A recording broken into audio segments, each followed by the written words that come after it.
नमस्कार। आज हम एक बहुत ही गहरे और खूबसूरत विषय पर बात करने जा रहे हैं, परोपकार। ये एक ऐसा शब्द है जिसे हम सबने सुना है, पर शायद इसकी असली गहराई को समझना बाकी है। तो चलिए साथ मिलकर इस विचार को परत दर परत समझते हैं। तो किसी भी बड़ी चीज को समझने के लिए हमें उसकी बुनियाद से शुरू करना होता है ना? तो सबसे पहले आइए यही जानते हैं कि आखिर ये परोपकार है क्या, इसका मतलब क्या है। देखिए, इसके मूल में बस एक सीधा सा विचार है, दूसरों की मदद करना बिना ये सोचे कि बदले में हमें क्या मिलेगा। मतलब कोई स्वार्थ नहीं, कोई छिपी हुई इच्छा नहीं, बस एक शुद्ध भावना। और यहीं पर एक बहुत जरूरी फर्क समझना होगा। क्या हर मदद परोपकार है? शायद नहीं।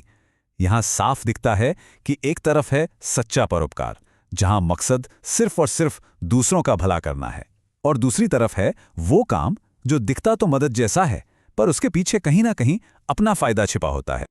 तो सवाल उठता है कि ये जो निस्वार्थ भाव है, ये आता कहां से है? आखिर क्या चीज है जो हमें बिना किसी उम्मीद के दूसरों के लिए कुछ करने को प्रेरित करती है? चलिए इसकी जड़ तक चलते हैं। वाह, ये बात कितनी गहराई से इस विचार को समझाती है।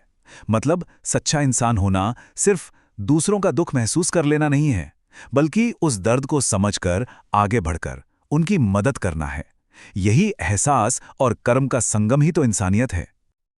अच्छा, जरा सोचिए, अगर हम सब अपने अपने जीवन में थोड़ा थोड़ा निस्वार्थ हो जाएं, तो इसका हमारे समाज पर क्या असर पड़ेगा? ये परोपकार का रास्ता मानवता को कहां ले जाएगा? असल में परोपकार एक ऐसी बीज की तरह है जिससे समाज में तीन सबसे जरूरी चीजें पनपती हैं। सबसे पहले प्रेम, फिर एक दूसरे का सहयोग, और आखिर में इन दोनों से मिलकर बनता है भाईचारा। ये तीनों मिलकर ही एक मजबूत और खुशहाल समाज बनाते हैं। लेकिन चलिए आज की बात करते हैं। आज की इस तेज रफ्तार दुनिया में जहां हर कोई अपने लिए जी रहा है, वहां परोपकार की क्या जगह है? क्या इसका कोई असली महत्व है भी? बिल्कुल है, बल्कि आज तो इसका महत्व पहले से कहीं ज्यादा है।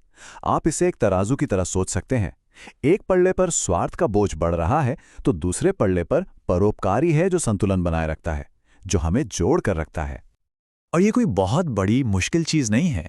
ये हमें रोज की जिंदगी में छोटे छोटे कामों में दिखती है, जैसे किसी भूखे या जरूरतमंद को खाना खिलाना, या फिर किसी बीमार व्यक्ति की सेवा करना, उसका हालचाल पूछ लेना, उसकी देखभाल करना, या अपना थोड़ा सा समय और ज्ञान किसी ऐसे को देना जिसे पढ़ाई में मदद की जरूरत हो।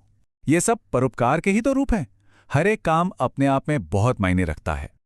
और इन कामों का असर देखिए, ये सिर्फ उस इंसान तक नहीं रहता जिसकी मदद की गई, बल्कि जो मदद करता है उसे एक बहुत गहरी, एक सच्ची खुशी मिलती है, आत्मसंतुष्टि मिलती है, उसका अपना चरित्र और मजबूत होता है। और जब कई लोग ऐसा करते हैं तो पूरा समाज तरक्की की ओर बढ़ता है। तो अब तक हमने परोपकार के अलग अलग हिस्सों को देखा, उसे समझा। अब इन सारे धागों को जोड़कर एक पूरी तस्वीर बनाने का समय है। और अंत में शायद यही परोपकार का सबसे बड़ा सच है। जरूरी नहीं कि हम कुछ बहुत बड़ा करें।